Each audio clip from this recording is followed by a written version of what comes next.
Live. Everywhere.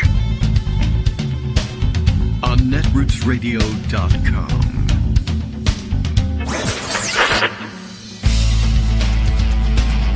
David Waldman. Kagro. In the morning. Now, here's David Waldman. Hey, good morning, everybody. How you doing? I have just been assassinated by the president. How do you like that? I guess it's going to be legal now soon. I'm sure that's on your mind.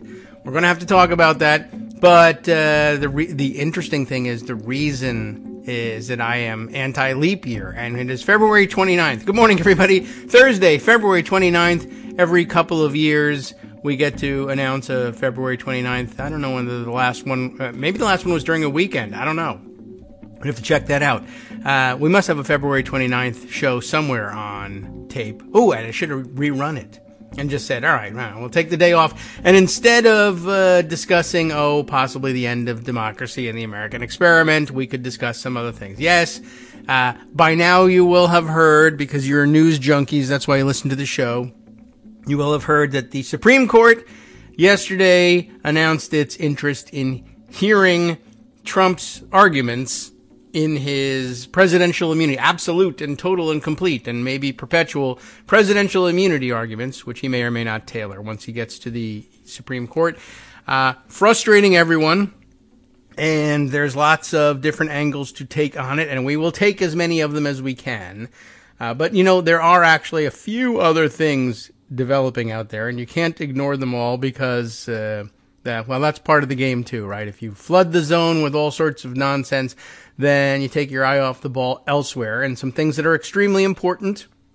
And so we will fulfill the function of filling you in on those things at the beginning of today's show. And then we will have to turn our attention to what the Supreme Court has on offer for all of us. Lots of different angles on this one, including the timing of their decision, the fact that they were asked up front by Jack Smith, would you like to take this? In fact, would you please take this right away? Because eventually it's coming to you. And they said, no, that's all right. We'd actually like to hear what the D.C. Circuit has to say about this. And then the D.C. Circuit unequivocally gave them an answer and did so unanimously. And then the Supreme Court said, all right, now, we wanted to wait to hear what you had to say. And then we wanted to erase it or affirm it, or I don't know what. But for them to say, it's not necessary to move with expediency, let's just let the D.C. Circuit take care of this. And they do so unanimously. And it was set up for the Supreme Court to then say, that's a fine answer, we'll just leave it there. But instead, they decided they'll pick it up. So, arguments scheduled for April, right? I don't know whether it was April 22nd, I thought I saw offhand. We'll get to the details of it. Does that leave enough time for a trial afterwards? Maybe, maybe not. It'll be during the height of the election season. And of course, nightmare scenarios of what do you do if Trump wins, and how much of the trial has to be concluded. If he's convicted, is that enough? Will he be able to pardon himself? All the worst possible answers are yes. And there you go. All right, we'll cover the various angles on all of those things at some point, too. Also, I can tease a couple of other things for you. Armando, as you might have guessed, is ready to go. And what we'll do is we'll cover all the other things that you need to be paying attention to first. And then we'll add Armando to the mix, and we'll get to the thing that everybody's got in the back of their minds. There's even... I have convinced myself, even an opportunity to read a more or less self-contained and fruitful Marcy Wheeler single post in which everything you need to know is already out there, and you can follow along and get the logic without the benefit of having read the rest of her blog. That's a rare thing. And she's got some great points to make, and it's perilous. It's a little perilous for everybody, at least temporarily. But we'll get to that later and explain it all. All right. Then, of course, Trump still in court in a number of other cases, and some of which he faces Well, it depends. How many of his 91 charges are he's already not yet on trial for, but losing in some things? And then, of course, judgment in the New York cases and the fraud case.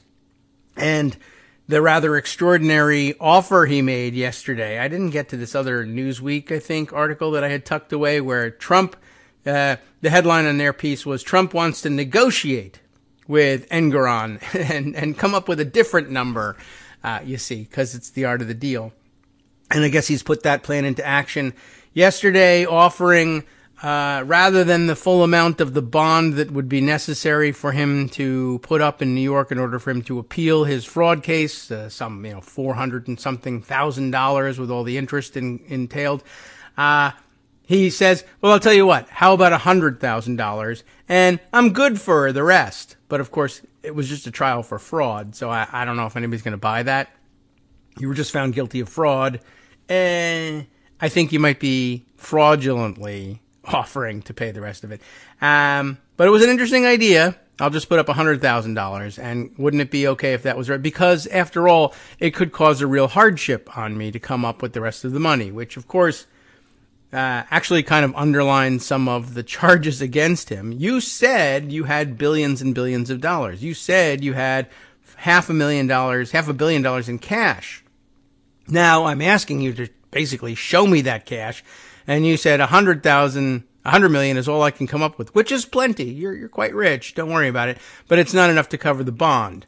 Well, don't worry about it because I'm good for the rest. Well, that's the thing. The issue at trial was you're not.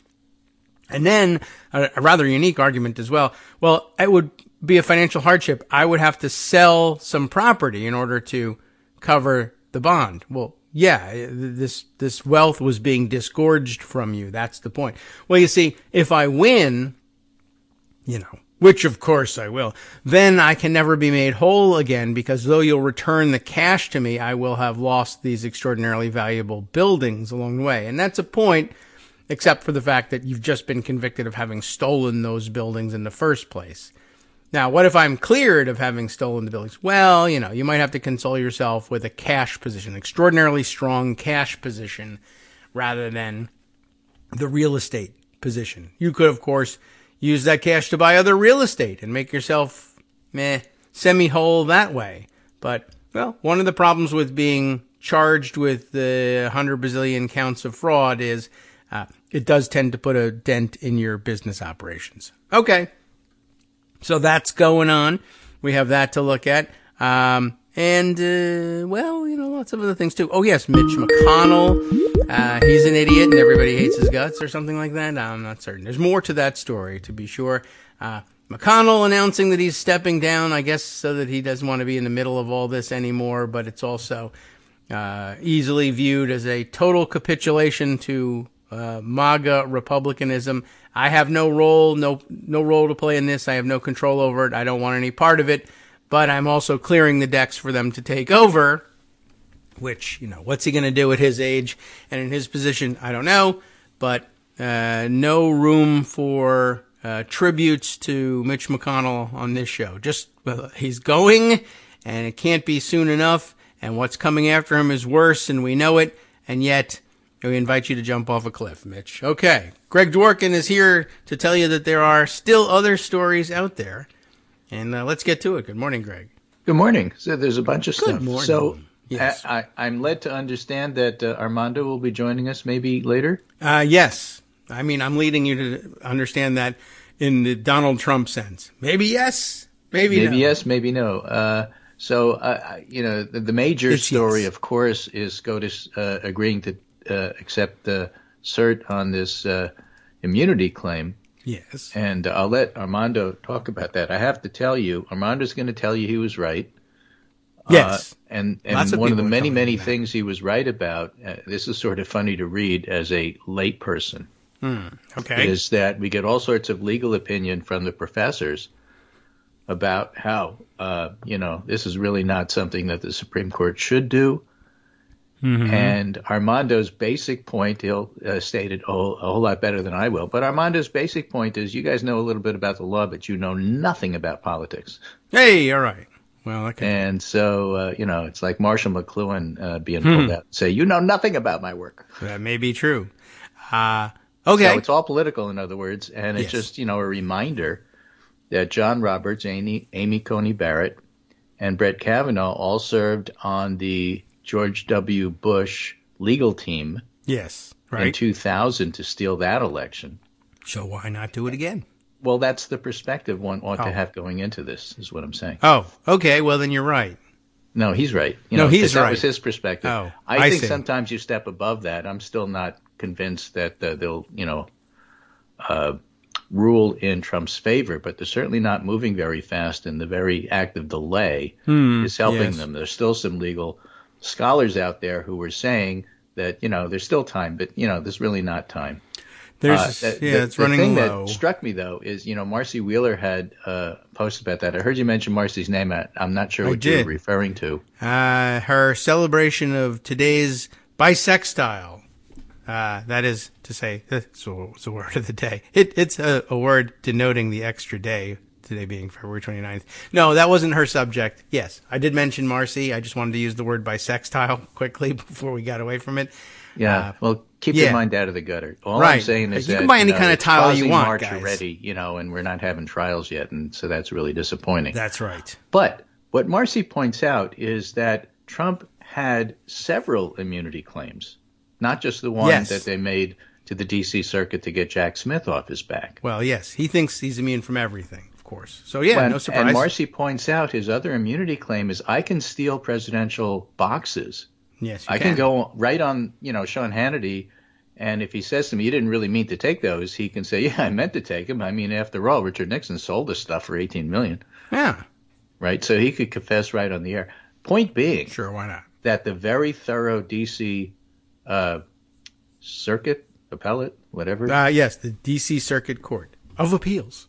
Yes. Mm-hmm. So that court did a very thorough look at his claims to be immune for the things that Jack Smith wanted to prosecute him for, and Tanya Chutkan overseas. Yes. But Trump is also claiming he's immune from Aileen Cannon's trial, which Jack Smith is also involved with. And Marcy points out that the very thorough D.C. Circuit look at the immunity question didn't really deal with whether Trump can steal documents and keep them in his house. And for that reason alone, one could step back and look at the big picture and take the politics out of it and say, I can understand why the Supreme Court might want to look at this. Yes, and she did a good job at that, and perhaps we'll read that later on. But it's a very good point. And Smith was briefing the D.C. Circuit. I mean, it's the same claim, absolute presidential immunity, but from a different set of charges. Only the Chutkan overseen charges, even though Smith, and this is kind of weird, and maybe they should have had two different special counsels. I don't know whether that's necessary, but you forget, and you sometimes confuse the things. I mean, Smith is going to be the one trying the documents case. You'd think, he might have brought that up too. But you know how it is with procedure. You were being asked to address an appeal from a ruling in Chutkan's courtroom. You can't very well bring in Cannon's rulings to discuss it. In a footnote, I guess, though, you could. Yeah, but but it doesn't. The point is, it's bind still, her by Trump's defense lawyers' point of view, still applies there in the sense that they can have an objection and put that trial back as well. Yes, and so. Are you going to go back to SCOTUS twice with different time frames in order to deal with the immunity question? I'm okay with that, but I can understand why SCOTUS may not want to deal with this more than once. Yeah. So I mean, there's definitely a light in which you could regard this as not thoroughly disastrous. So that's good. Not thoroughly corrupt. Yes, I guess so. Yeah. I mean, and you're right. I mean, it's worth pointing out that as biased as the Three Musketeers that you earlier named were, and that they all worked for the Bush effort to steal the 2000 election, they do on occasion recognize ridiculous arguments when they see them and reject them. So there's still every opportunity for them to do it. And I guess the best of both worlds for them. There's every opportunity for them to give the correct legal ruling, but have the practical effect be pro-Trump.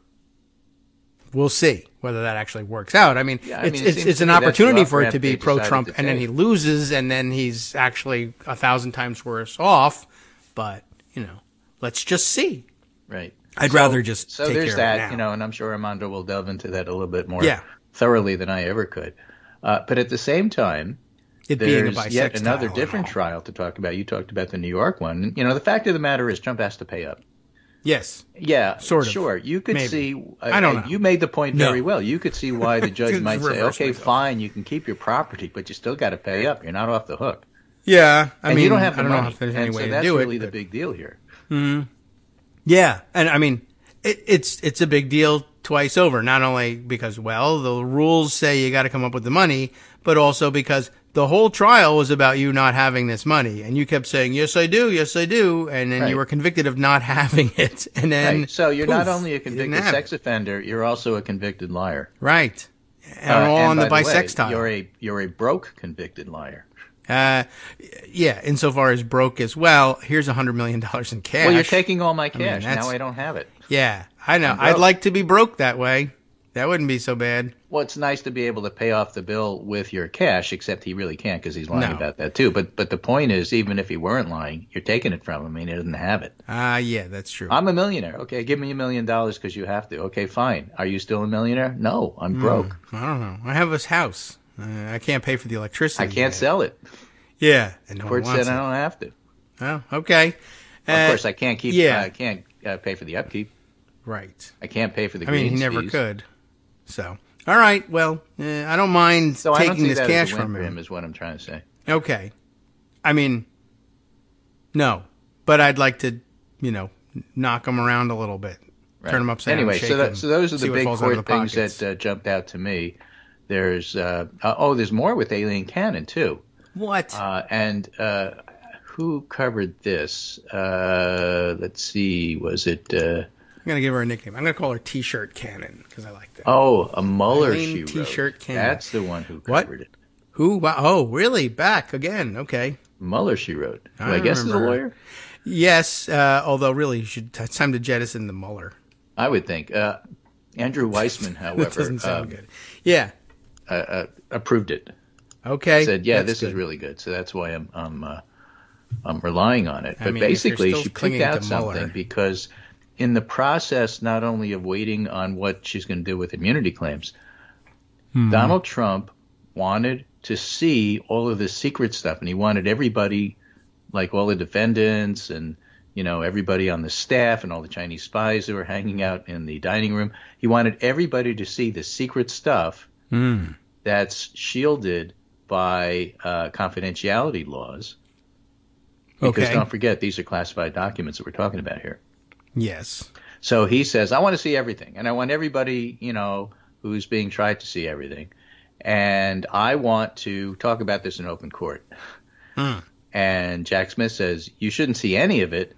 And whatever you decide ought to be, in the privacy of the judge's chambers. Okay. Remind me of what ex parte is. Ex parte is when it's A, happening in the judge's chambers, and B, only one party is there. Right. So she ruled essentially for Smith. Okay. Eventually. And it's the eventually that's so interesting. Mueller, she writes this. This Cannon ruling is really weird. She goes on and on about how Jack Smith is wrong, but denies Trump's motion anyhow without an explanation about how the 11th Circuit precedent actually supports the DOJ position and her ultimate ruling. Because the 11th Circuit is, pretty much slapped her down once and also decided that, this secrecy stuff is real. Okay. Mueller, she wrote, says, check out her language at the end. Nevertheless, in light of the unrebutted weight of authority in this circuit and others, and following a thorough review of the subject materials. Now, she's talking about circuit court. Okay. She's not circuit court, right? No, she's So she's referring to the 11th when she says that. You would think, yes, that's the circuit. She's concerned with it. Nevertheless, in light of the unrebutted weight of authority in this circuit and others, and following a thorough review of the subject materials, extensive colloquies with defense counsel to understand their theories of the case, and careful consideration of the good faith arguments raised by defendants, the court determines that it can resolve the special counsel's Section 4 motions in an ex parte posture. So in other words, Mueller, she wrote, says, in other words, she's saying, even though DOJ sucks and Trump is awesome, I'm denying the motion. I guess so. Yeah, she is. No explanation given other than CIPA was created to protect sensitive information, and Trump's rights won't be disturbed by denying the motion. So to me, Mueller, the lawyer, says, sounds like she knows DOJ's right, but doesn't want to say it. Yeah.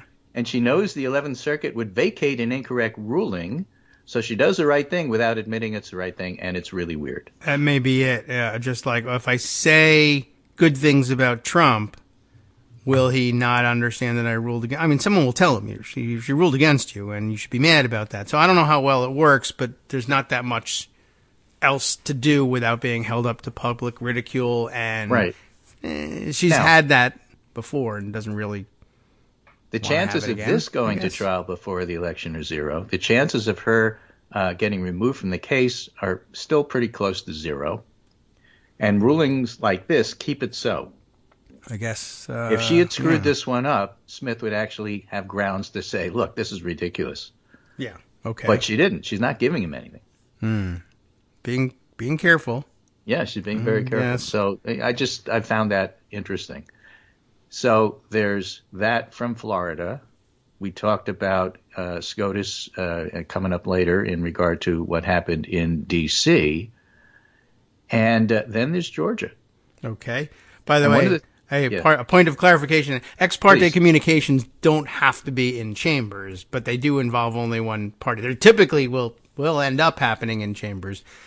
Which would be they in talk camera, Jack Smith just in the parking lot, but that sort of looks, yes, so they'll have those discussions. The terminology for having in chambers is in camera, but ex parte, right? That it's just the point is not in all discussions do both sides have to be represented. Those would be ex parte. Yeah, if I want to tell you why this is secret, I'm not having that other guy look over my shoulder while I point it out to you and hear my words. Right. And then there's some situations in which it's bad, like they approached me in the parking lot and made a secret deal with me. That's the bad kind of ex parte communication. Not because it's in the parking lot, but because it wasn't a conscious decision to exclude one party on the basis of law. Okay. Sorry about that. Go on. No, thank you. So again, for us lay people, this is all really helpful. It might come up. So Georgia, we heard the other day, I tried to summarize what happened with Nathan Wade and Terrell Bradley, right. if you remember those names. Bonnie Willis is the prosecutor, and Nathan Wade is her special prosecutor, and Terrence Bradley is the guy who burned everything by claiming that they had a relationship. I don't know if I mentioned on the show the other day, he was fired from Wade's firm for from Wade's cause for reason. Because reasons, right? Which are reported to be sexual misconduct with other employees. These are in other words, people. he what I'm trying to say is he is painted as a guy with a grudge. Wow. That guy would probably buy Bissextile. Bissextile. That like 100 texts came out between this guy who was supposed to be the star witness, who was a dud, and the lawyer for Mike Roman, one of the people in the RICO charge. And the lawyer for Mike Roman had all sorts of texts, which are now public, from this guy, her star witness, Terrell Bradley, where Bradley said, I have the goods and I'm urging you to do this. I am urging you to subpoena people. Go get these people. All right. And that's now public. In other words, this all goes to Judge McAfee having to weigh, is he reliable? Is he not reliable? How much weight should I put on all of this? Or do I just go by the law? And the law says you haven't proven your case, and so Bonnie Willis stays on the case. However it looks in the public's eye, because unseemly and salacious and sordid have nothing to do with the law. It's how it looks. It's not how it is. Yeah. So he's got to judge all of that. my point is that what's coming up now is tomorrow there's the end of the hearing. I guess it's a administrative, got anything else to say sort of thing. And then I guess he makes his decision next week. So we can find out next week whether this trial goes forward. And if this trial goes forward, Trump still has a trial where he could be convicted prior to the election, whatever happens with the Supreme Court. Okay. I mean, we'll just watch. I guess so there's a lot of, this could go this way, this could go that way. Up. This isn't great. How come things take so long? That's the way the law works. I'm sorry. Oh, yeah, no doubt Everybody's about that. entitled to process, and sometimes the process works in your favor, and sometimes it doesn't, and the court giveth, and the court taketh away. But the fact of the matter is, everybody's entitled to this process. Yeah, sure. It I sucks, mean, unless it but turns it's out true. that you're not. Right. It is possible, of course, that this process may end up in a declaration that nobody's entitled to this process. What the president says goes, but not yet. But the process will decide that. Yeah, that's the cool part. Yeah.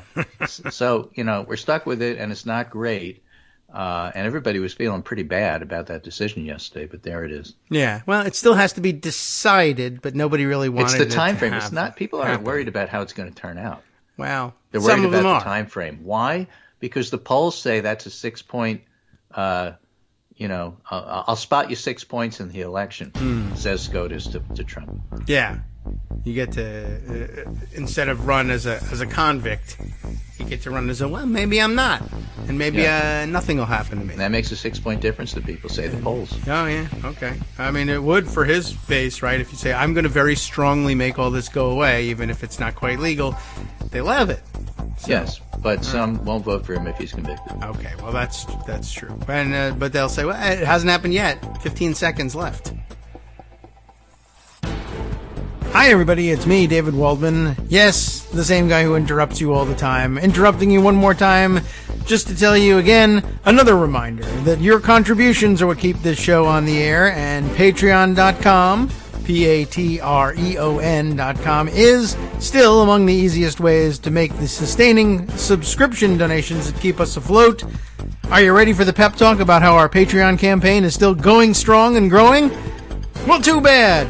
Yeah, the plain fact is we actually are headed in the wrong direction, and whereas we once had about 175 monthly patrons, we're now actually down below 150. Time to recruit some more. Not exactly the kind of news I wanted to share, but there it is. For those of you in a position to support the show, Patreon.com does make it easy to make those secure, recurring monthly contributions to do so. Patreon.com/KagroX gets you straight to our donation page. We've been through a lot together. The worst of the pandemic, we hope. The worst of the insurrection, we hope.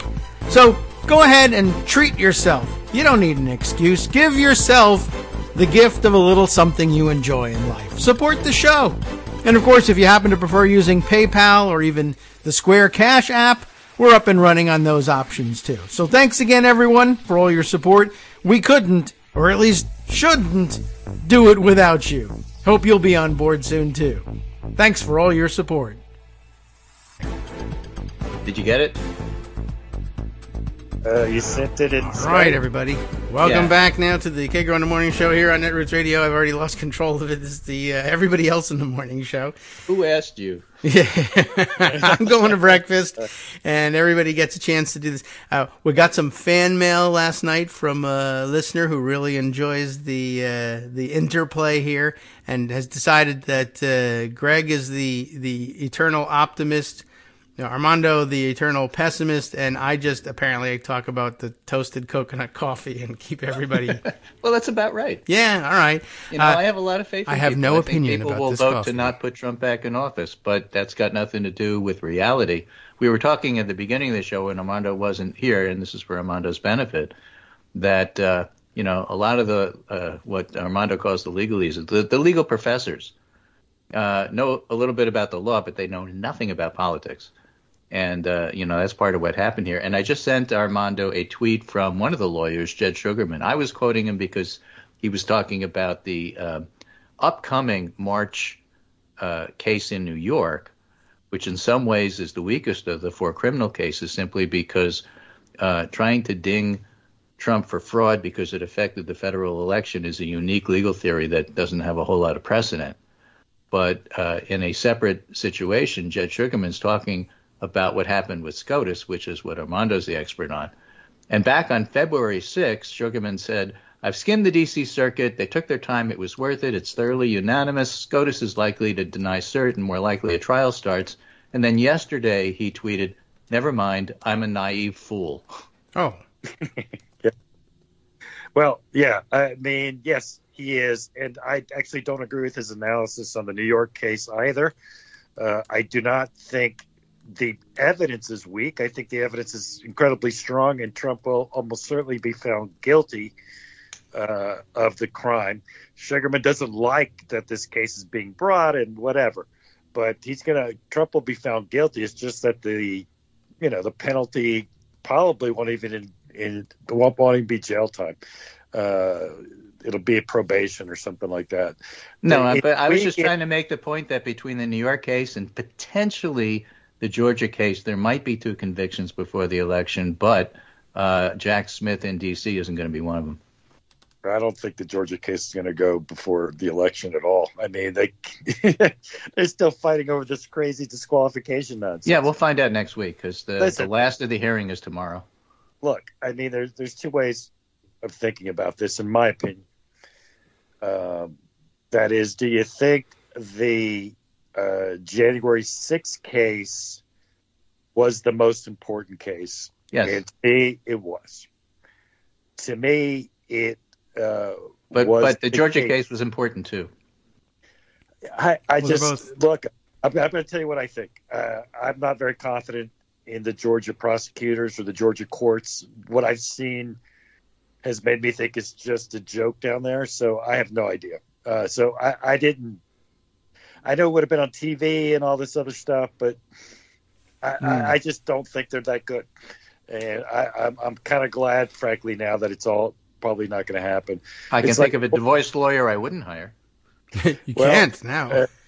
Sure. I mean, all of that. It's just a soap opera, and the judge isn't very good, and I just think that's a mess. But let me tell you what's getting my goat about the Supreme Court and these legal eagles, as I call them. Okay.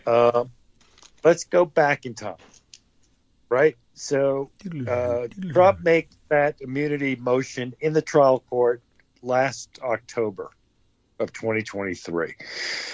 He does it like 3 or 4 months after he's indicted, which is late. Court. Right. And then Chutkan moves pretty quickly and decides in early December. And Trump moves for a stay because he's taking an appeal. And it's an immunity case. Ergo, it's supposed to be stayed, they say. I'm not 100% sure that's correct, but we are where we are. And she put it in, and the appeal was expedited and heard on January 2nd of this year. And then the D.C. Circuit took a long time, in my opinion, to issue its opinion. It took almost a month. Right. And everybody said, well, now, it's like Judge Sugarman said, now you understand why it took so long. They're going to make this bulletproof. The SCOTUS isn't going to do anything with this. They're just going to start to deny it or yada, yada. I was like, yeah, sure. Anyway, to take a step back, in December when Trump first took the appeal, Jack Smith said to the Supreme Court, you're going to take this case anyway. Take it now. Right. Yeah. They said no. Yeah, we want to hear what the D.C. Circuit has to say. Unanimously, even. What the D.C. Circuit had to say. No. B and S. So here we go. The D.C. Circuit issues an opinion, says the mandate is going to issue if you do not file for a stay of the mandate by February 12th. Trump, of course, takes all the time in the world. He's given February 12th. Today is February 29th. It took the Supreme Court 17 days. 17 days from that date to issue the order it issued yesterday, which didn't actually officially rule on the stay. They mooted the stay. No, they mooted the stay by granting it. They didn't moot it. They granted it. by granting cert and including in their order, which they didn't have to do. Oh, and D.C. Circuit, don't issue the mandate till we're finished up here. I mean, that's a sleight of hand that is complete nonsense. They granted a motion to stay without applying the standard that you're supposed to apply for a motion to stay, which is the likelihood of success on the merits of the appeal. True. Which, yes. Okay. So that's the first completely dishonest part of this. The second dishonest part of this is they waited 17 days. Why would it take 17 days to grant cert? All the legal eagles, and there's a guy I have some respect for called Steve Plattick, who a few days ago said, no, the delay means that the stay is going to be denied. And then he pretended that he didn't say that yesterday. Well, it's embarrassing, but yeah, you should stand by it. I mean, come on. I mean, you're wrong. You eat your words, and they were wrong. I'm wrong. I'm saying I'm wrong. Wrong. Yeah. In a political case about the Supreme Court, they are always wrong because they cannot accept that the Supreme Court is corrupt. That's the word I used this morning. To its core. I guess we're stuck with it.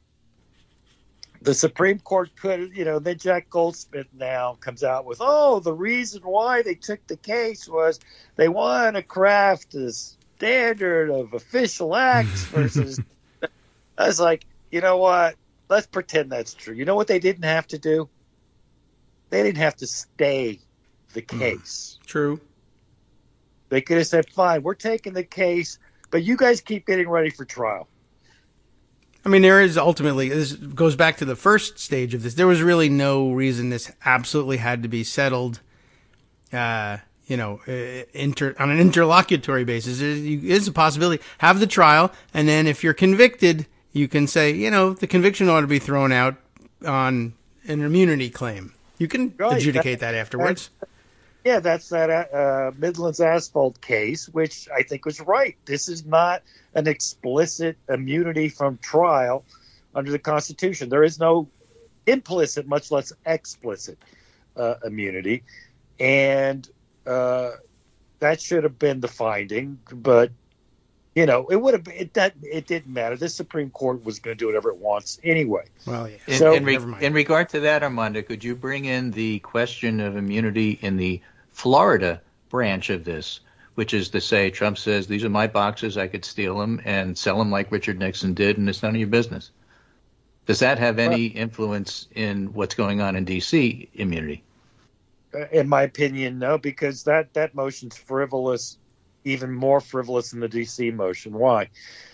Because what Trump is being charged with in Florida is not keeping the boxes when he was president. It's keeping the boxes after he left the presidency. And then hiding them. Them, yes. But, that's true. I see what you mean. If he's right in both cases, then there's presidential immunity, and it's perpetual even when you're not president. Yeah, exactly. Because you were once in other president. words, you can't do this when I was in office, but after I'm office, you can't do it either. So, tough. Yeah, no one said that him taking the boxes to Mar-a-Lago when he was president is a crime. The crime was not giving them back when he was no longer president. Right, and then trying to hide the fact that he had them. Trump is trying to argue that he designated them personal records, which he still hasn't said under oath, and he couldn't do anyway, but that's a whole different story. But there's no immunity because the issue isn't what he did when he was president; it's what he did when he wasn't. So it's frivolous, and I don't even think Cannon's going to go for it. She doesn't have to. Look, what's the game here?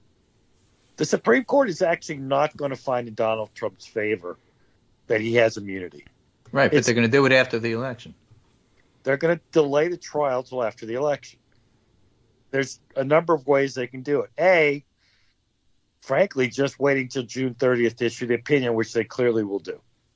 Mm-hmm. B, they can issue an opinion, and it's actually wrapped up in the question presented that they rewrote, which is a president immune for official acts as president? Because neither Chutkan nor the D.C. Circuit did a detailed analysis of what part of the indictment for the January 6th indictment entailed presidential acts or official acts or outer perimeter presidential acts. Should they have? Probably, but I don't think it mattered anyway. None of it mattered. I This guess you Supreme wonder why Court you will would spend the do time whatever on it wants. But here's a way they can delay it even further. They can issue an opinion saying, well, the lower courts haven't determined what's an official act or what's not an official act. So we're remanding for findings by the trial court. And then when you do that, it can be reappealed and come back up. Great. Yeah, I mean, it's Look, the biggest time waster there is. No, listen. The Supreme Court knows exactly what they did yesterday. Exactly what they did. They have guaranteed that if Trump doesn't lose the election, he will never be tried. What they guaranteed is that when the oldest of them retire, Trump replaces them, not Biden. That's what, to me, this is all about. That would be Clarence Thomas. Yeah, and maybe Alito. Alito's 73, Thomas is 75. But that's 2 votes, Greg. It takes 4 to grant cert. It takes 5 to grant a stay. Okay. So they had 4. No. 5, because they granted the stay. Because they de facto granted a stay. But they didn't grant. Yeah, you don't true. need 5 that's to do something that you did behind your back. You only need 4. I guess that's what makes it so insidious. They did something that should have taken 5. It would have taken 5 if they just out and out said that, but they didn't. They did it this way, so it only takes 4. No, listen, Greg. Don't be a naive fool like the legal eagles. It took a 5th vote to write the order the way they did, staying the proceedings below. 4 to grant cert. Okay, there's 4. And by the way, my assumption is they're starting with 6, and they could lose 1. Right, fine. But the point being, let's not let Roberts or Coney Barrett or off the hook here. It takes 5 of them to stay the case the way they did. Because a grant of cert does not constitute a ruling on the stay motion.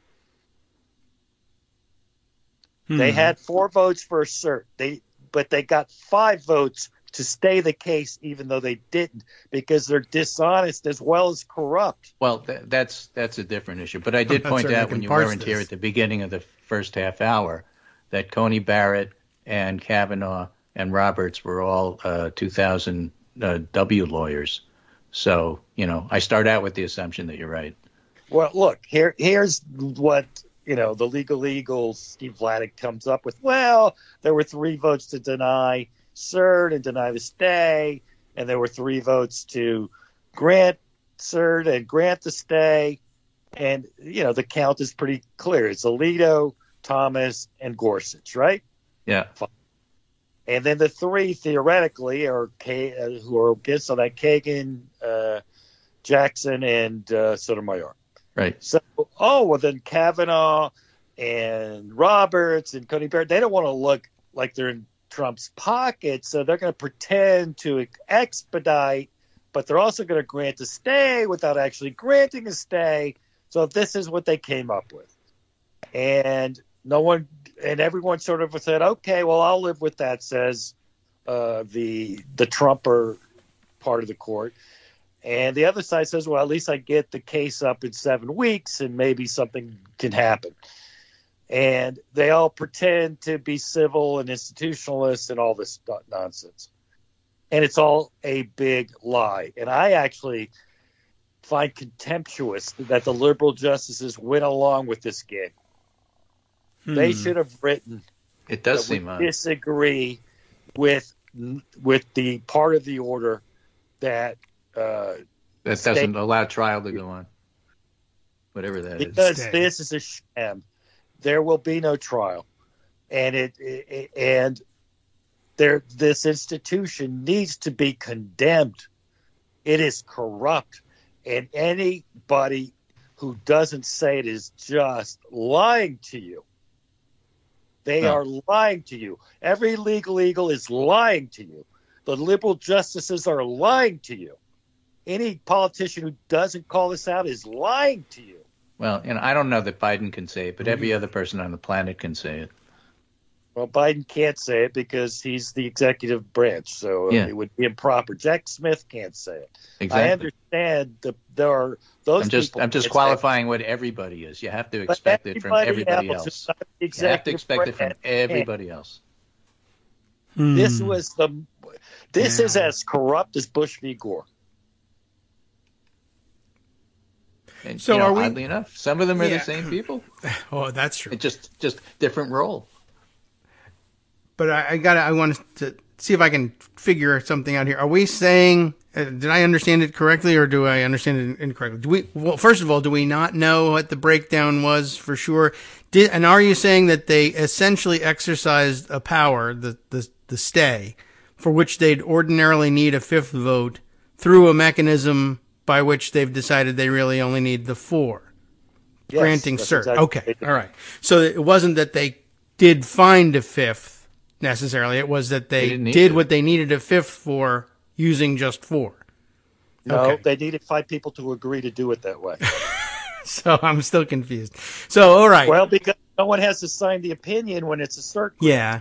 So, I mean, right? you think that... So, we don't know. All right. So in the end, they issued something for which they needed only the authority of 4, but you think that there was a wink and a nod from a fifth who says, if it came to that, I would say yes, but I love this idea of just saying you're granting cert and then writing the cert order to include that which you would ordinarily need my fifth vote for. I guarantee it to you if you need it, but I don't have to do it now.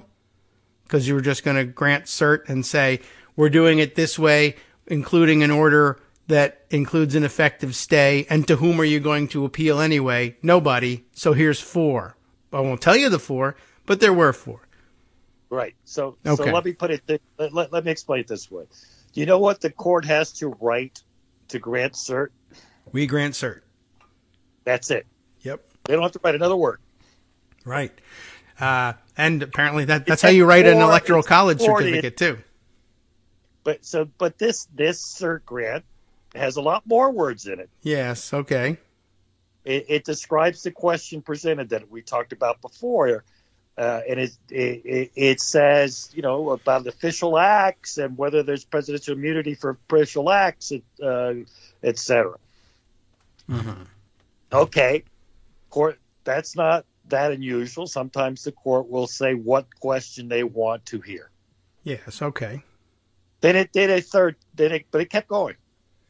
Why not? It wrote, and we instruct the D.C. Circuit not to issue the mandate to the trial court until we issue judgment in this case.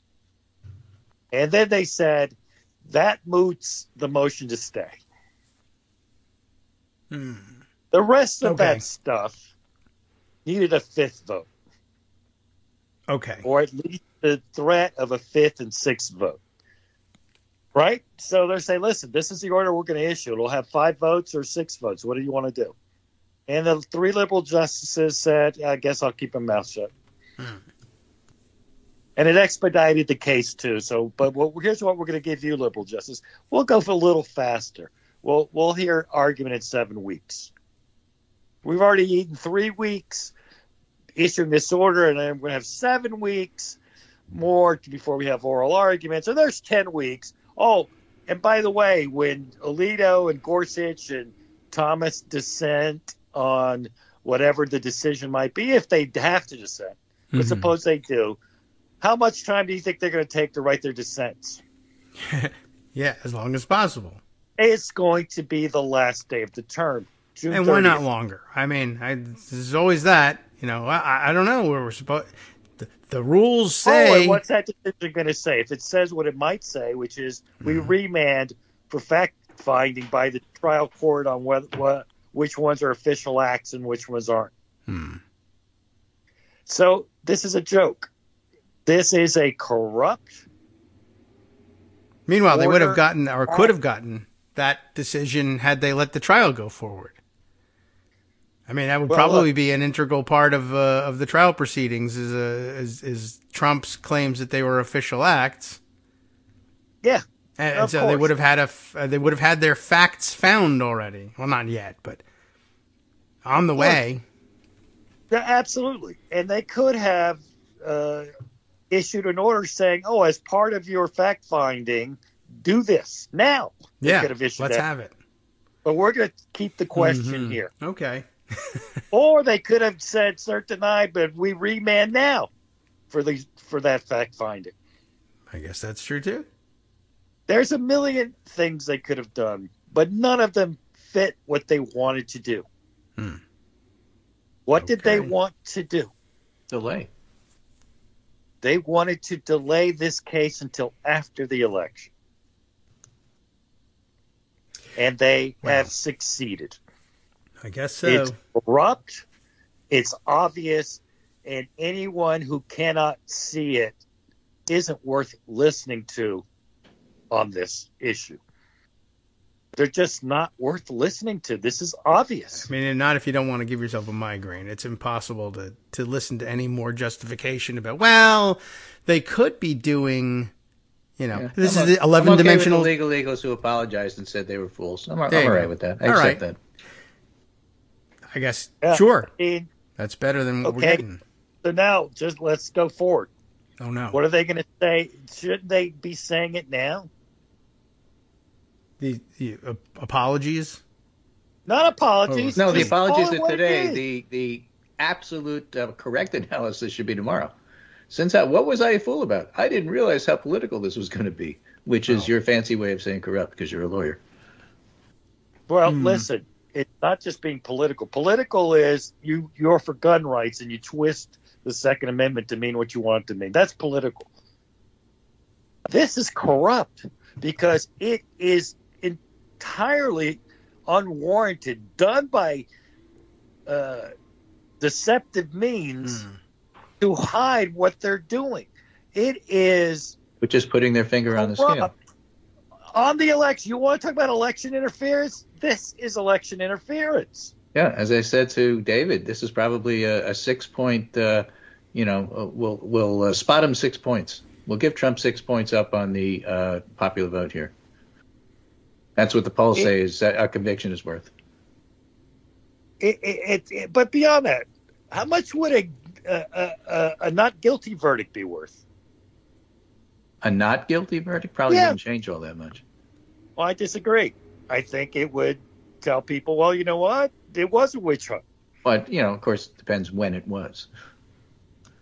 No. I honestly think that if he got acquitted in the January 6th case, he would win.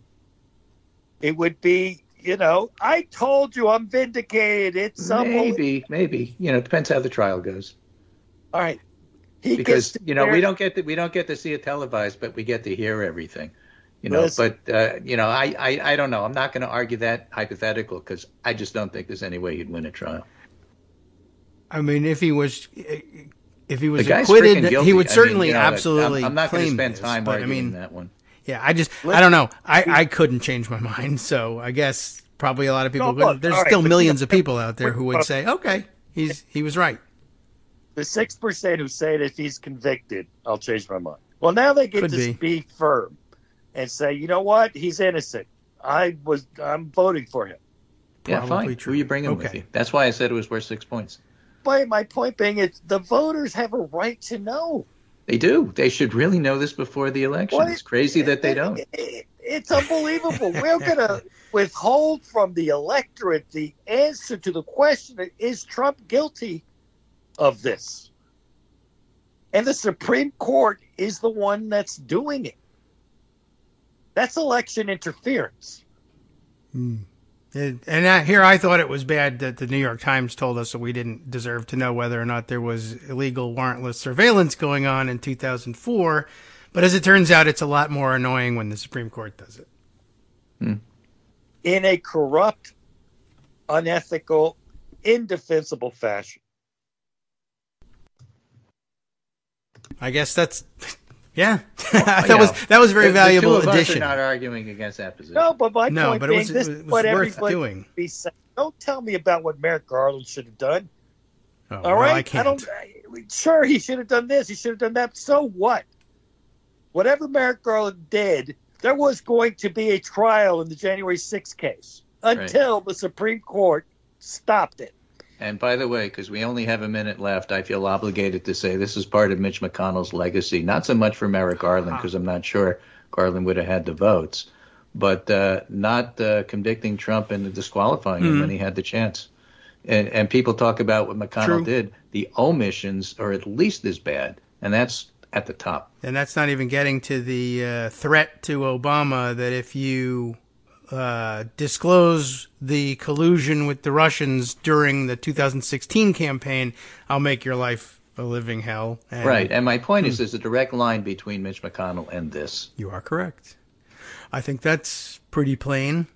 By the way, the other chatter I've seen today, since we were speaking about who could and couldn't speak up about this, Biden being the one person who couldn't say anything about it. A couple people floated, wouldn't it be something for Biden should file an amicus brief in favor of Trump's position and just say, look, I may only have months left in the presidency. I need to know who I can and cannot assassinate with impunity now. That's right. I need permission from the Supreme Court to take him out, and I'm asking for expedited review. Right.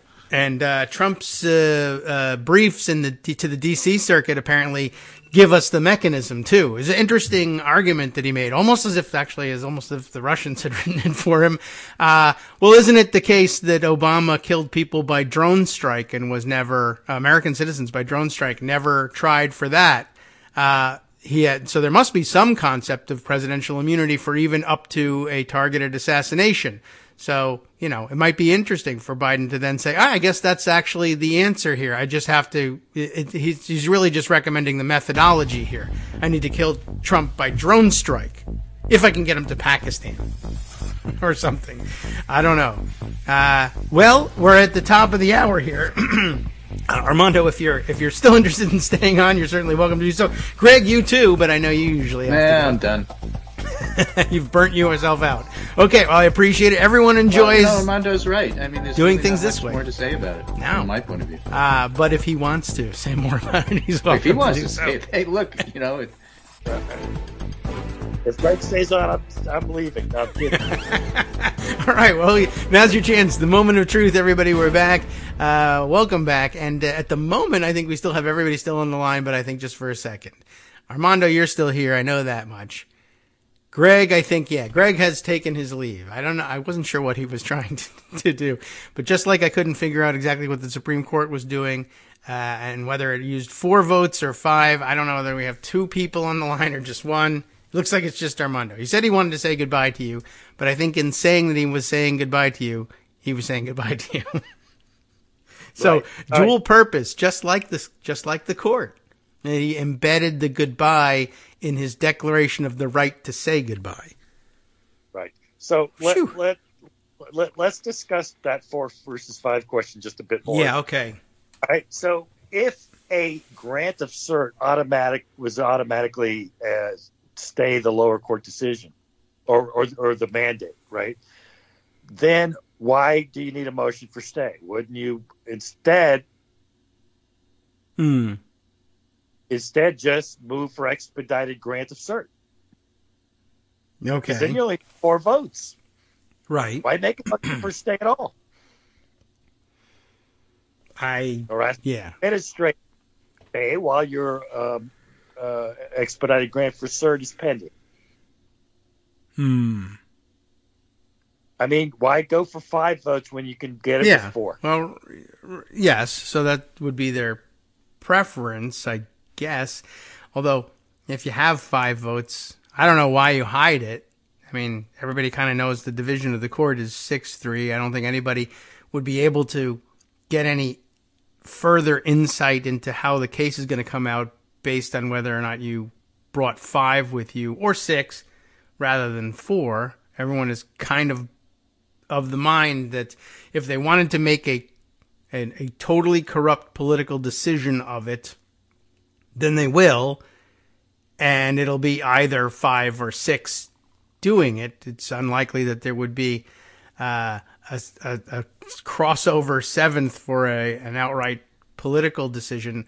Unless and the only crossovers there would be is if the political decision was, we can't do this. That's crazy. 9-0. Fine. I guess 8-1. I want a Mack truck converted to a camper. Look, the way it's explained to me by Steve Vladeck, Mr. knows all these things, okay, at least teacher, is he said, as I said before, there was 3 to grant cert and grant the stay, because you can't grant the stay without granting cert, right? I don't. What did you stay? So. Yeah, the case. It's ridiculous. I mean, of course, if you grant the stay, you're granting cert because you're going to review it, right? And there were 3 theoretically who were against granting cert and granting the stay. So those 3 in the middle came up with their compromise, which is, all right, well, listen, we're going to grant the stay. We won't say we are, but we're going to grant the stay and grant cert, but we will expedite. That's how we will split the baby. But they wait 3 weeks to do that, then they grant 7 weeks to oral argument. There's no expedition. We're going to expedite this in 10 weeks. Yeah, okay. That makes a joke of that. Yeah. But wow. Yeah, I mean, I don't know. We really can't tell. Look, they were going to do it. I don't think the liberals could have stopped it. I think they could have exposed it. That's all. Okay. Yes.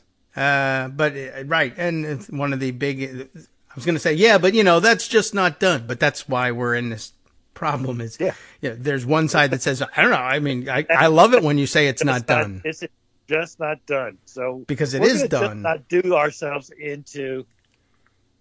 Yeah, that's we're very. I see what happened, but it's impolite to say so. I mean, this is just the highest stakes thing ever. But so now there's literally nothing that can. You're never going to get a peep out of the liberal justices, no matter what. I mean, the case is Donald Trump, nuked New York. Well, you know how it is. The majority has ordered this, and that's all there is to it. We're just going to have to sit here and we'll dissent later. Don't worry about it. But or we'll get that reasoning. Here's all the things I wanted to say when they granted cert, but 10 months later, I guess. Yeah. No, I mean, the whole thing is a joke. It's like, now the Supreme Court is now reporters writing books. I found out that there was this horrific development in the news, but I waited until I could publish it in a book and excerpt it in the paper that I normally report for. Except there's no profit motive for them, so I don't know why they're doing it. And, as for it's impolite, it's just not that. You have a lifetime appointment. What are you worried about being impolite for? Listen.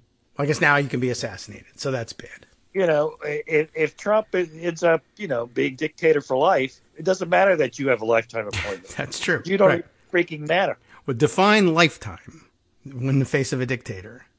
Yeah. You have a lifetime appointment. I know, and I'm turning it off. Exactly. In fact, now that I have presidential immunity, I'm just going to assassinate all of you. Exactly. I have a lifetime appointment until I throw you off a cliff.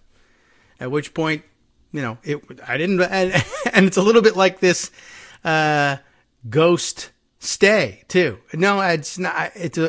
I didn't change the lifetime appointment. It's not unconstitutional what I did. You had a lifetime appointment. Your life ended. Ended. You ended it. I know. It doesn't. There's nothing in the Constitution that stops me from doing that. That's right. Show me in the Constitution where it says that the life has to end naturally. Yeah, exactly. Doesn't. Just says lifetime. Lifetime's over. And by the way, it began at conception. Just to let you know on your way out. Just to confound you even more in death. But, so you had a couple extra, well, you weren't on the court at conception. But why not put an embryo on the court, I say? There's no minimum age for the Supreme Court, is there? right? There's nothing. Boom! Nothing Frozen wrong with embryo. And justice, frozen embryo. that. It's a human being. That's it's right. eligible. And his name is Dakota. And I don't care if you don't like it. All right. Well, At the very least, the embryo hasn't yet engaged in insurrection. So that's true. Right. It's our first embryo American. And why are you against that? Diversity. What's wrong with you people? All right. Well, frozen Supreme Court justices. This is good. Just my frustration, which you've heard, Yes. is with people's inability to just deal with the reality of what the Supreme Court is. Mm-hmm. And all these fake analyses and, the court, from Neil Katyal, who, my God, endorsed it from the Supreme Court, and we're supposed to think we're going to get an honest opinion from him about it. It's really unethical that he sits up there and comments on the Supreme Court when he's arguing cases in front of it. Oh, well, yeah, we're used to that, but I denounce him periodically, so today was just another day to denounce. That's fine. This is a and Weissman breakthrough and all his nonsense. The Supreme Court, they'll never do that. Yes, they will. And, Vlad, the delay means that there's not going to be a stay. Yes, there is.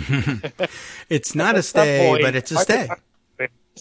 Yeah, this is really something. So this could be this is your John Nash breakthrough moment, right? 10, 12 years later, you've been the outcast this whole time, and then it turns out that the only valid working theory of Supreme Court jurisprudence was the crazy guy at, not anything university, who was saying the whole time that it was just all just backfill. This is my desired outcome, and I'm going to make up nonsense to justify it, and then if I run out of nonsense that works, I'm going to hide the ball and just do what I want to do without logic.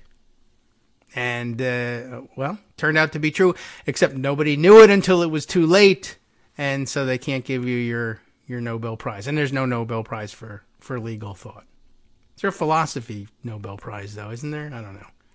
Look, and I'm not talking about ideology. I mean, I find their readings of the Second Amendment to be dishonest and wrong, but not corrupt. They're just I see what you mean. They want on an issue, and that was always out there too. But a lot of the same legal eagles argued and pressed back against that. No, where we disagree with their reasoning, but it is reasoning. Well, it's really not. But okay, we can live with it at this stage, pretending it's reasoning. I mean, it's based on nothing. It's counterfactual in its basis. There was never this interpretation of the Second Amendment by the founders. But all right, but yeah, you're talking about taking it to a different level and saying that, an enabling procedure that requires a certain consensus on the court without that consensus. Yeah, and it's just the what they've done. You know how the court theoretically should care about its institutional legitimacy? I have heard that. Right. So take this idea. Okay. They're trying to maintain institutional legitimacy by faking that they are not blocking the trial this year. And too many people are going along with it. Like right now on Twitter, on X, David, cool. There are law professors discussing and arguing about whether Trump's impeachment judgment clause argument has been rejected. I don't know if you recall it. The impeachment judgment clause argument was Trump argued that before you could try me criminally in court, I needed to be impeached and convicted. Right. And that if I'm not convicted, then it's not something I'm criminally liable for later. Right. Okay. And it's that's an absurd ridiculous. Argument. It's the worst. Laughable. But it's irrelevant of whether it's cut out or not. Who cares if it's cut out or not? The issue is, what did the court really want to do? It wanted to block trial before election. Mm-hmm.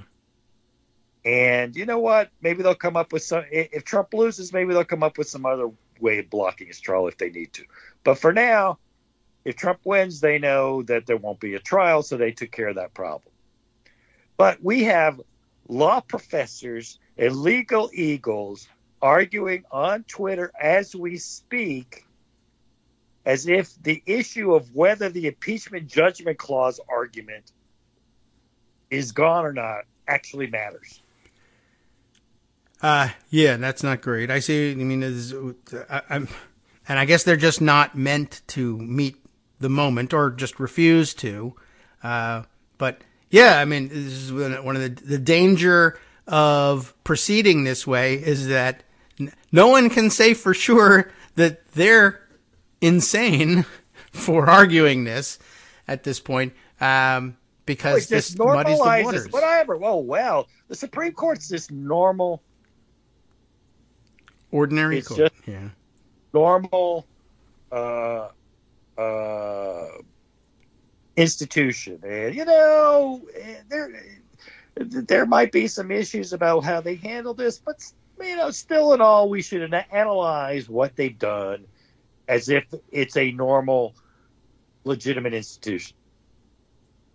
We should be screaming that it's corrupt and what they're doing. And the only thing that matters in this whole thing is they have blocked the trial before the election. Yeah. Because that's actually the only thing that matters about what they've done. Unless, you know, look, I guess it's possible they'll declare presidents kings, but I don't think they will. I think they'll come up with some hoo-ha about this, that, or the other if they have to, but they're not going to do that. It does seem unlikely, but if it doesn't matter that it makes sense, then I suppose they could do anything, as we've seen here. I mean, I guess in the sense that you're pointing out that they've effectively, back to this part, effectively granted a stay without saying that they granted a stay and without the authorization of 5 votes granting a stay. Then you can say, all right, well, I'm not saying the president's a king. I'm just saying he gets all, in this case, all the rights of a king. But if the case were any different, then the answer would be no. And so we're not establishing that presidents are kings. We're just, in this case, that'll be the effect of it. But for this other reason, not the reason that he's a king, but that's something else, whatever that may be, I guess. Right. That's the reason. Balls and strikes, though, you know. Balls and strikes. Right. This is Robert saying, strike 3, take your base. Both. It's a little bit of both. I have no authority to send you to first base, but I did do it. Why? You said it was a strike. Well, it was a strike, but also a ball. It was right on the line here. So, but I called it a strike, but I'm awarding the ball. That's the point. But, well, why? I don't know. Just, I am. It takes 4 balls to send the guy to first base. We have 3. Third strike sends him home. Yes, but not if I award first base. Well, you can't, because you didn't rule on the 4th ball being awarded. I know, but, you know, that's neither here nor there. The point is, it was a pretty good pitch, but I can understand why he wants to be on first base. So, why don't you go? I'm not determining the outcome of the game. You still got to get this guy all the way home. I'm just saying there's a chance. Right. And, you know, again, this idea, look, if Trump wins, even after being convicted, well, look, what are we going to do? He'll pardon himself and all these other things. But we have a right to at least make voters grapple with the fact that they're voting for a convicted felon. Yeah, I mean, that's supposed to be, and always was supposed to be, at the center of everything. This is a decision by the people. Who do you want to have this awesome power, including the pardons, and now including the assassination power and the power to do pretty much anything you want, as long as it's a quote-unquote official act? Who do you want holding that power? The person who believes, as most previous presidents did, that there were certain limits to it, or the person who believes, now rightfully, that having won in court, and I guess at the ballot box too, that there is no limit. And this was actually part of Marcy's point in her piece this morning too, that clearly the time has come. I don't know whether they were holding back for reasons or whatever, but I guess the time has clearly come for Jack Smith to differentiate this case by saying that it may or may not be a problem of presidential powers. But it's certainly a question of what people are doing with this power. You may or may not want to grant unlimited immunity for official acts, but shouldn't we be able to distinguish between an official act that's done ostensibly for official reasons versus one that's, I'm making an official act, but it's for personal pecuniary gain, and that's invalid? When were we going to get around to this question? That's what sets Trump apart from the rest of history's presidents, and presumably, if we're to continue as a democracy, future presidents as well. And that's the real issue. I guess everybody is focused on the startling one that was presented at the D.C. Circuit. Can you order your political opponents assassinated by SEAL Team 6? The better question is, can you steal all the gold in Fort Knox and call it an official act? I think both would have worked. I thought the point SEAL Team 6 didn't.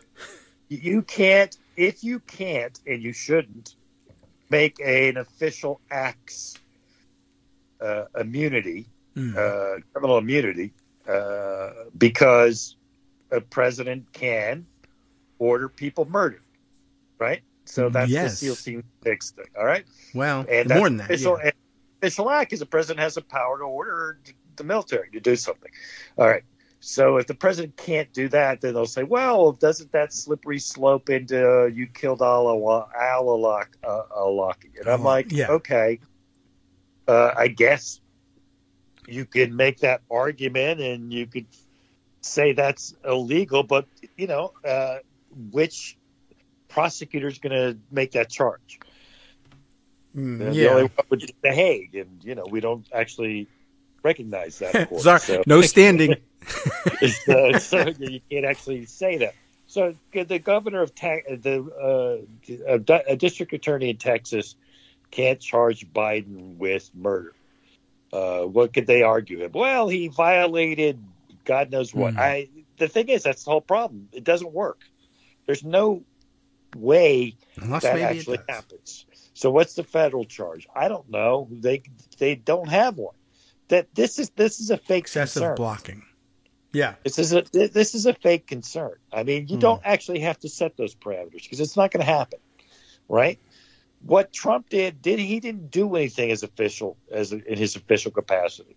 Nothing he did was presidential, unless you start buying some outer perimeter argument, which you shouldn't, and which they shouldn't have done with E. Jean Carroll. That was a mistake Merrick Garland did.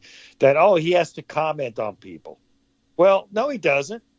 That's not part of his official duties. Yeah, I mean, it's something he may want to do, but he doesn't have to do it. Here's what you do. If he's not exercising a constitutional power, it's an easy line. It really is. Talking about somebody at a press conference isn't something invoking an Article 2 power. It is. No, I mean, it may be a First Amendment, but that's available to everybody. You don't need to be president to have that. There's no Article 2 power there. Clearly not an official power of the presidency if everyone's got it. I mean, the president has the same right to it, but that's not the claim. It's pretty easy. He has the power to pardon. Yeah. The question then becomes, this raises your question. And again, it becomes, and, at the time, I remember people saying, Bill Clinton was investigated for pardoning Mark Rich. Criminally investigated by Mary Jo White. Oh, yes, right. Hey, by the way, at the urging at the time, people will get a kick out of this. Jonathan Turley. He's really good. He's good. When he wants there not to be immunity, he's all, bang, bang. But when he wants there to be immunity, like when Trump gave a speech at the Ellipse, that was not exercising presidential power. No. There's no duty. He didn't have to go down there and do that. There's no, as you, I think, pointed out in the past, the reason being, there's no presidential role in counting the electoral votes. No, exactly. But even that, this has nothing. His speech had nothing to do with counting votes either. Right. Or anything. It wasn't anything that he was asking people to do that was within his Article 2 prerogatives. You know, even hang my pets isn't a presidential power. If you had ordered the FBI to hang Mike Pence, you could have maybe argued that. But but you as private individuals. That's not a presidential power. Listen, I am not ordering you to do it. I'm just saying if you did it, that would be not the biggest tragedy in the world. I mean, maybe. I guess he offered yeah. But he didn't. That might be a presidential power. That was the mistake. He should have said, pardon for anybody who hangs them. Boom. Presidential power. Right. So those... But why didn't again, he do that? Pretty bright, you know, and then you have that. That's a tougher question. But you know, the reality is we could avoid these questions if we don't let Donald Trump become president again, because there's not a single, not even Richard Nixon, who would order the vice president hung, but Donald Trump might. Yeah, I mean, yeah, he has nearly said as much, and even when there were objections on Capitol Hill to the use of force, well, nothing I can do. It's not me. These people are upset about the election more than you. I didn't order it. Well, you didn't order it, so then it's not a presidential act? Oh, well, then I did order it. I guess I forgot. Here's the bottom line, though. If you really think those questions need to be answered, if you really think it's important that the Supreme Court answer that question, they should have taken the case in December. Yeah, that is true. They did. They didn't think it was important in December, but now they do. Yeah, and then they got an answer, and a very clear one at that. And then after that, they said, you know what, there's still something I need to add to this. Right. That's interesting. And 3 weeks to decide they really needed to answer that question. And they wait 7 weeks for the argument. And they are staying the case. I'm sorry. This is all hoo-ha. Very nice. And it is nonsense what they did and why they did it. And why they did it the way they did it was to block the Trump trial until after the election. Period. End of story. And everyone needs to just recognize that now. And it was a corrupt act by this institution because it is a corrupt institution.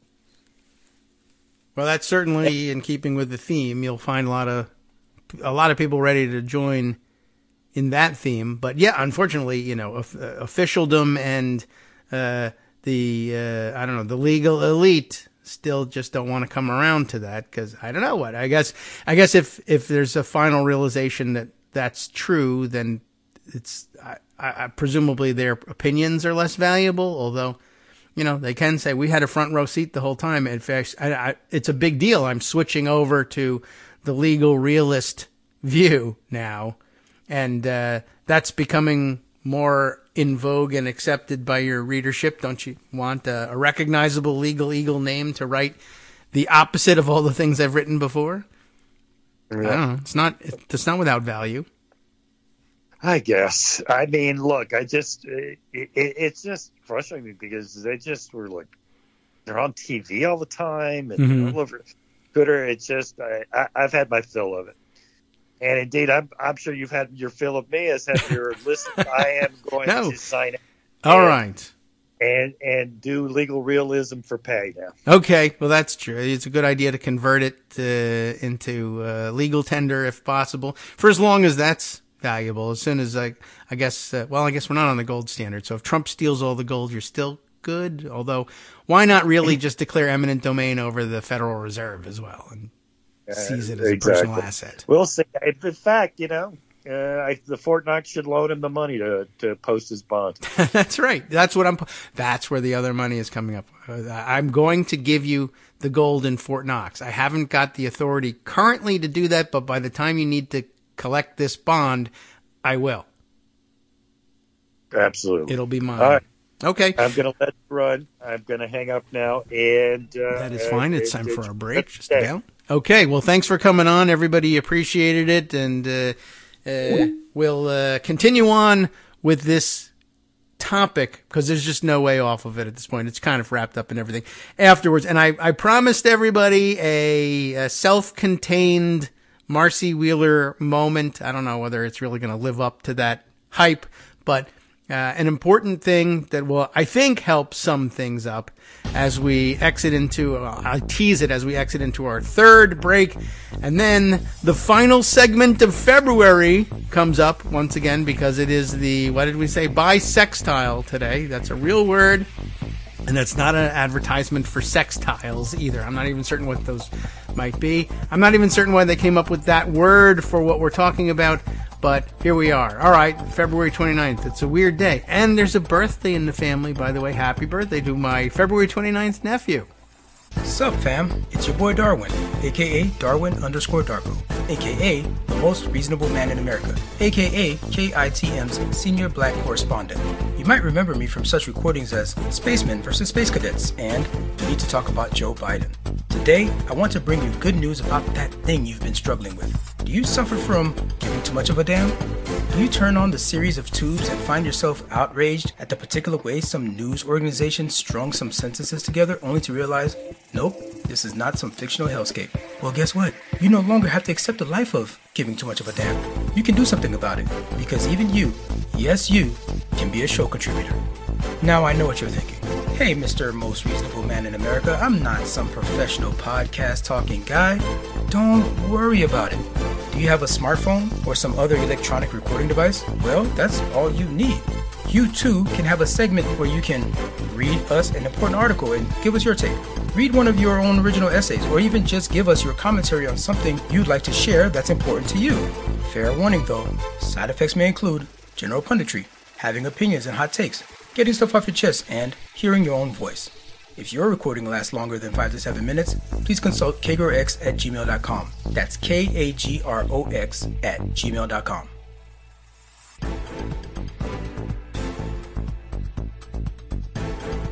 All right, welcome back now to the Kagro in the Morning Show here on Netroots Radio. Are you ready for this? Okay, first I have to deliver on the empty wheel promise. Here's what Marcy Wheeler had to say this morning. I don't know whether there's more since then. We should probably check. She's probably produced another 10, 15 pieces by now.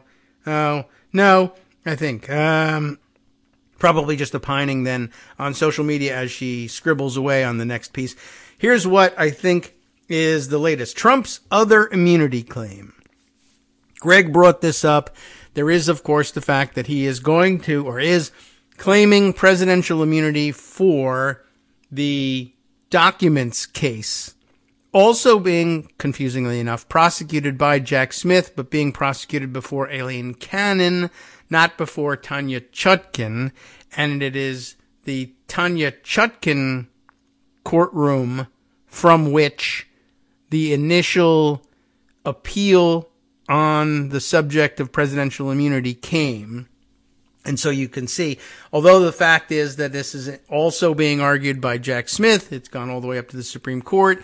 Whatever it is that they decide to do will be binding, presumably, unless the cases are somehow combined at some point, and that's something Jack Smith might want to consider doing, seeing if he can get that done, but they might, in fact, I don't know. It's a good question, whether the court would rather deal with it only once or would rather delay two things for even longer by dealing with it separately. But the immunity question came up from out of D.C.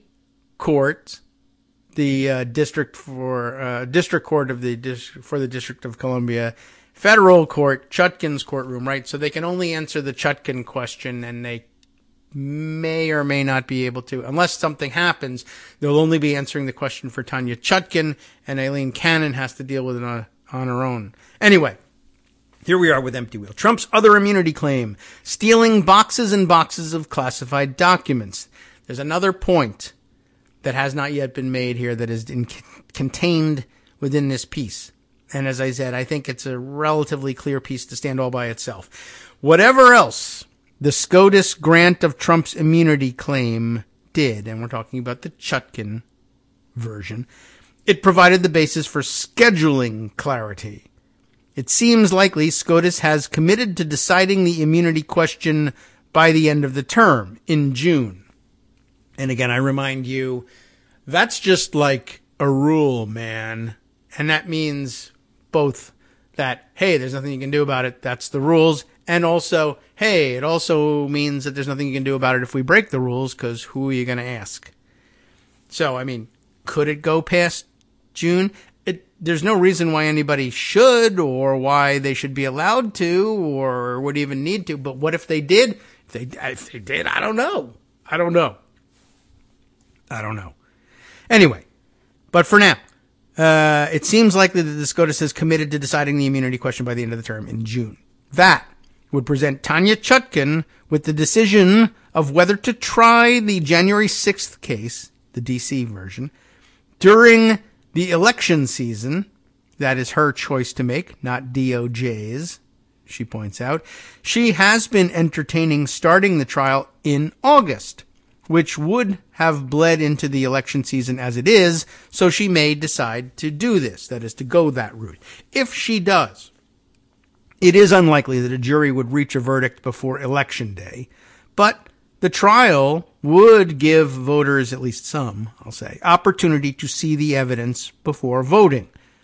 The decision to grant cert is as interesting for Trump's other immunity claim, Trump's even more frivolous claim that he can't be prosecuted for stealing boxes and boxes of classified documents because of his claimed decision to convert those government documents to his personal possession. And, by the way, as she puts it, that decision to convert the government documents to personal possessions is in violation of the Presidential Records Act. And the fact that he claims immunity from prosecution for that as well is rather troubling. I've seen some commentary, she says, that SCOTUS may have been trying to come up with a different solution, but then decided to hear the immunity case. And if that's true, the decision to hear the case, the Chutkan version of the immunity case, came less than a week after Trump made that other Cannon case claim of immunity, that he can steal documents with impunity. Who knows? It's not before the court yet, but it may have affected their decision to hear the Chutkan case. I'm having to annotate along the way, I think, to add some clarity to it. In other words, what she's saying is the Supreme Court may have decided to hear the appeal of the immunity question arising out of the Chutkan case because, even though it doesn't really need their attention, there's now, less than a week before, I guess, we heard the eventuality of a immunity claim arising out of the Cannon case. And I mean, this is where I'm sure this would send Armando through the roof. Like, again, is this legal eagles coming up with some sort of procedural explanation for why they're doing what they're doing that's supposed to get around the corruption issue? It's possible. I'd look for it. I imagine that you will see it. I don't know if that's what Marcy is arguing, but it's certainly something that you should keep. It would be, I would be remiss as a pundit, if I am one, if I didn't warn you that there will probably be pundits saying, no, this isn't corruption. This is actually good. The Supreme Court actually wants to bind up both immunity cases together and decide them all at once. And because they're going to be including the more frivolous claim that's being made arising out of the Cannon adjudicated case, they will be able to impose some limits on the immunity being claimed in the Chutkan case, possibly, or throw the whole thing out altogether and get both trials underway sooner rather than later. I don't know. It's a claim that you could make. Is it valid? Armando would tell you probably, no, it's not. Which one do you choose to believe? It's up to you. But I can only describe the situation at this point. That's my role. Here's the kind of coffee I'm drinking. I'm just telling you what's happening. that's not, I don't know. I think that undersells my partisanship on occasion, but whatever. I'm happy to take that neutrality now if it gives me more authority to tell you this. All right. So back to Marcy.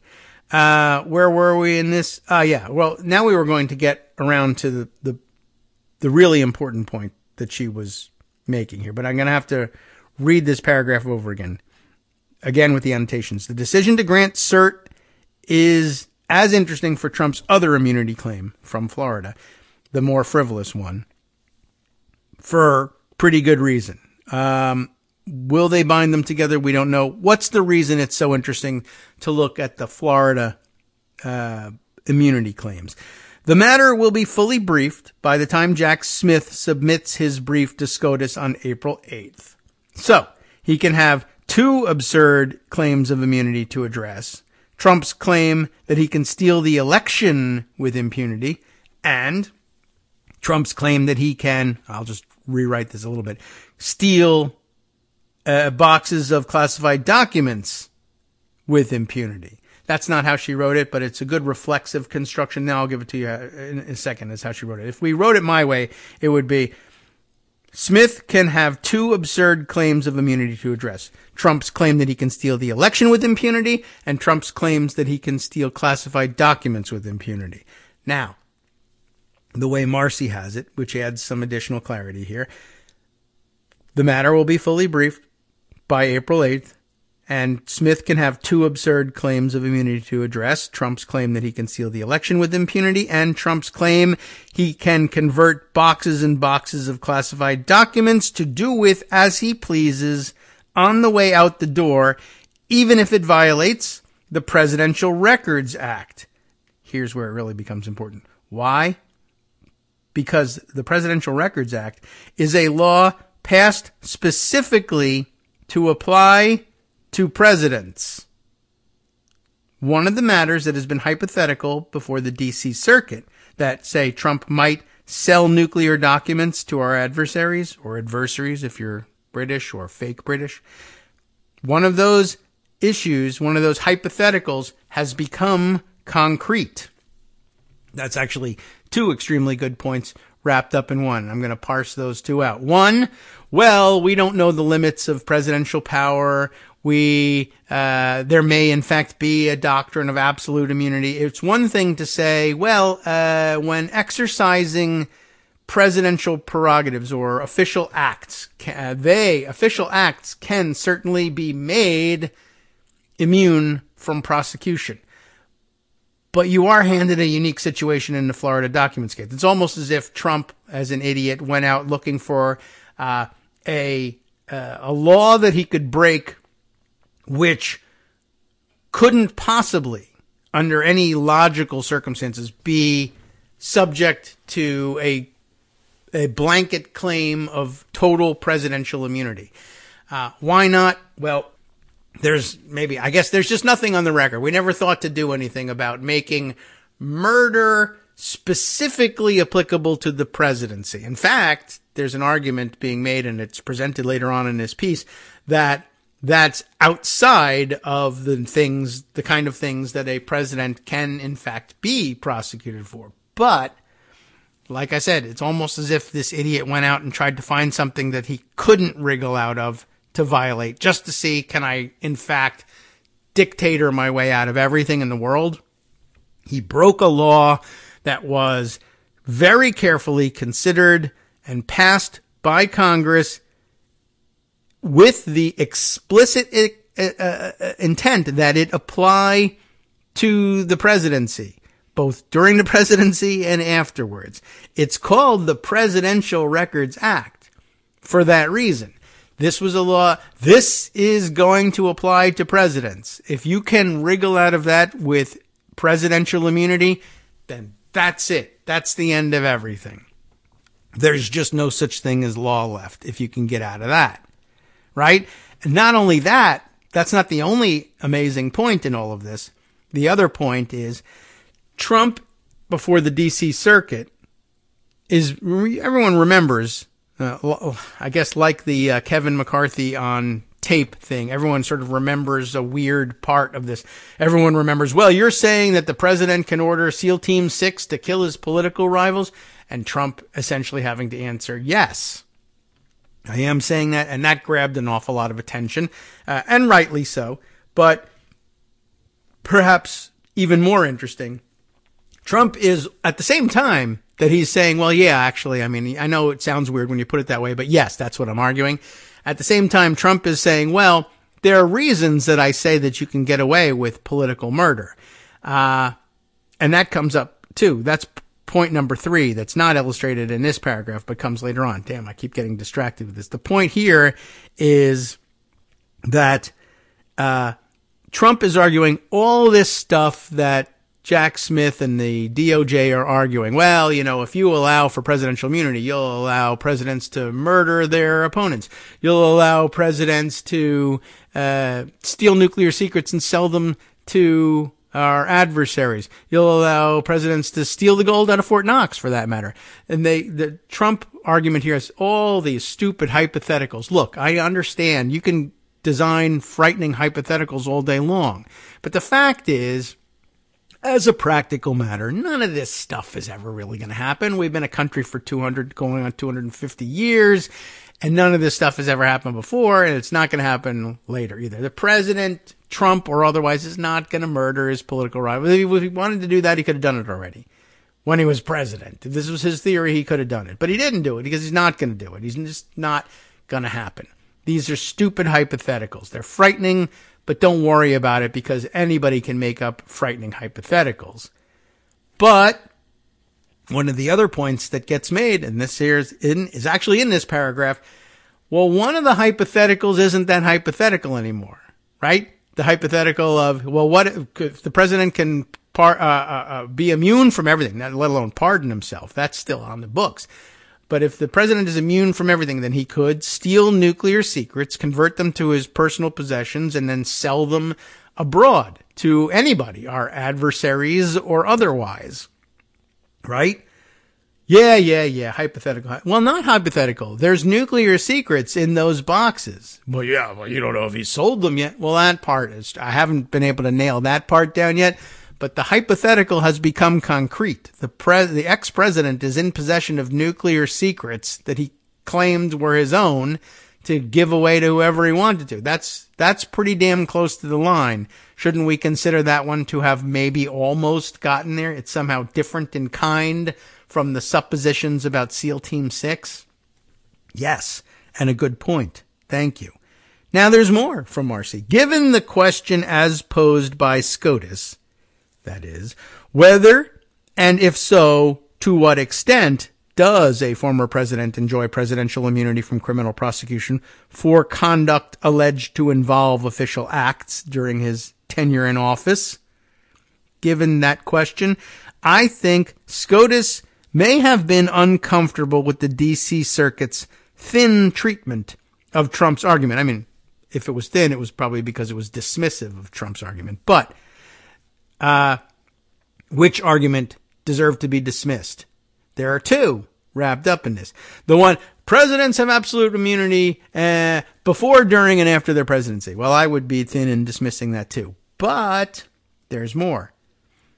And you shouldn't be thin in your treatment of this one, perhaps. And you know, maybe this is just pundit talk for, maybe they're not corrupt. They really do want, they feel obligated to address this at the Supreme Court level. Maybe. What? Fine. Tell me what.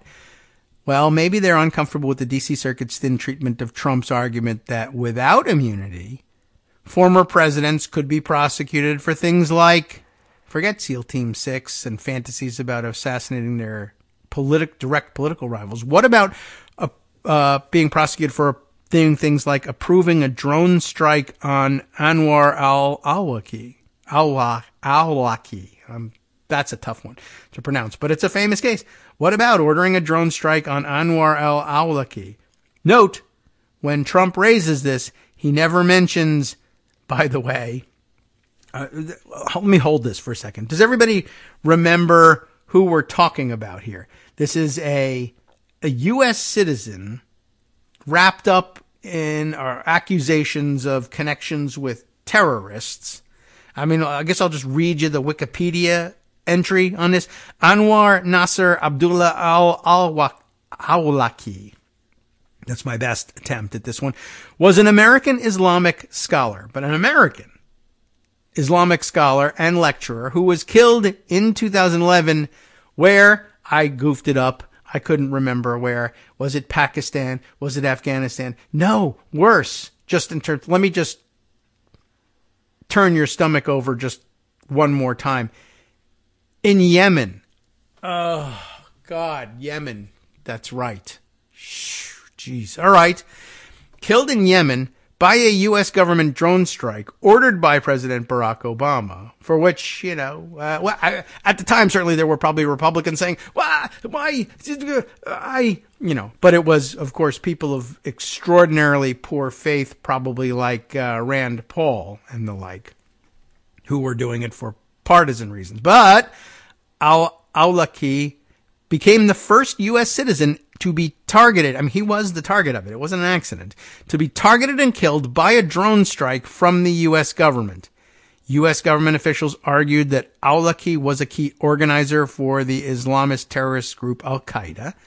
And in June of 2014, a previously classified memorandum issued by the U.S. Department of Justice was released, justifying al-Awlaki's death as a lawful act of war. Declared war? No. War? That's what we're saying.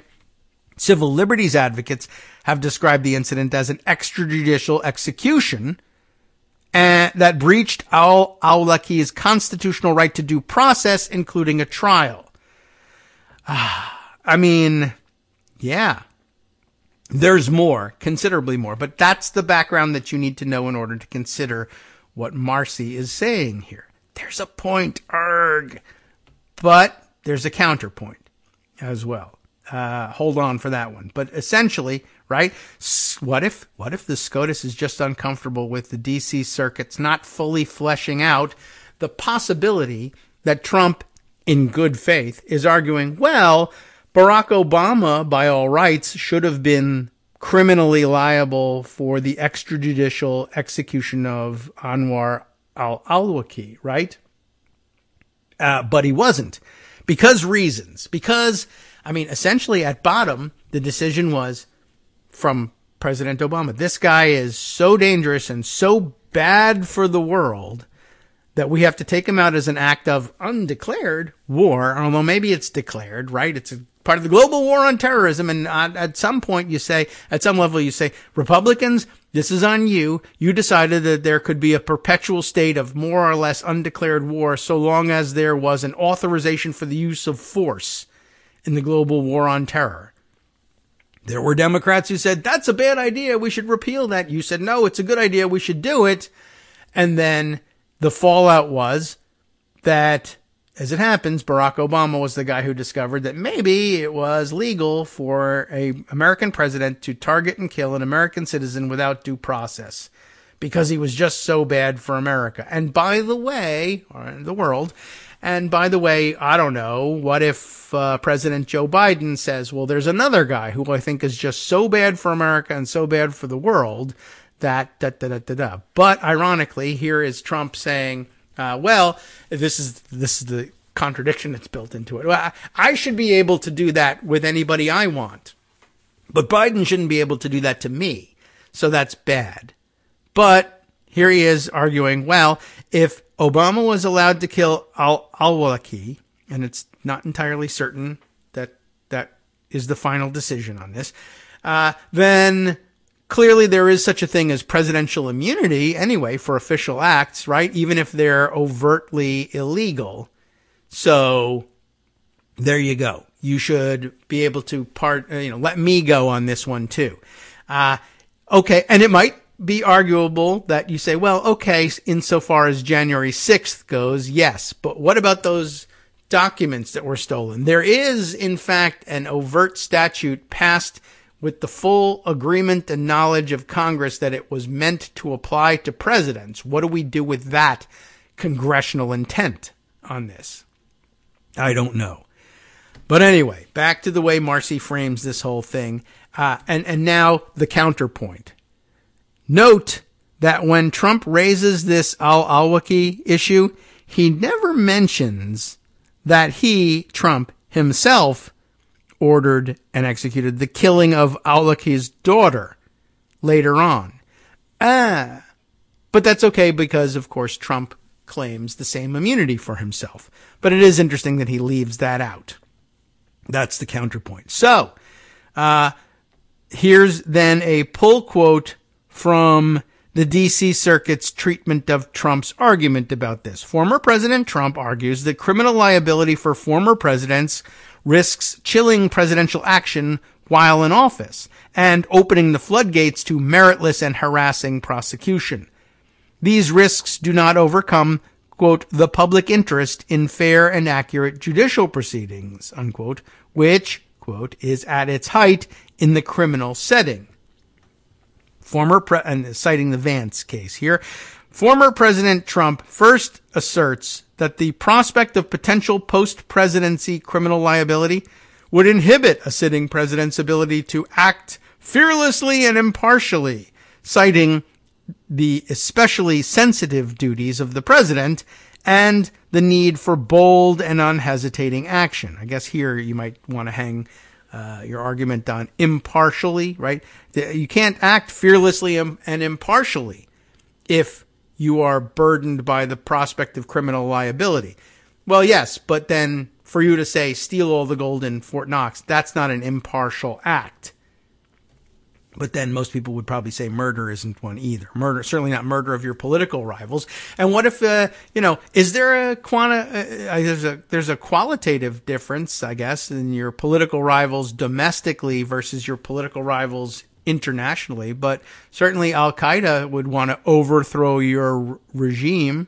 I mean, maybe everything else with it too, the entire system, possibly. But then again, we've now gotten to the point where our domestic elections are questions of whether or not we want to overthrow our entire constitutional scheme. So what's the difference between whether your rivals are Al-Qaeda operatives or nominees from the opposite political party? Well, we might want to resolve that. Back to Marcy.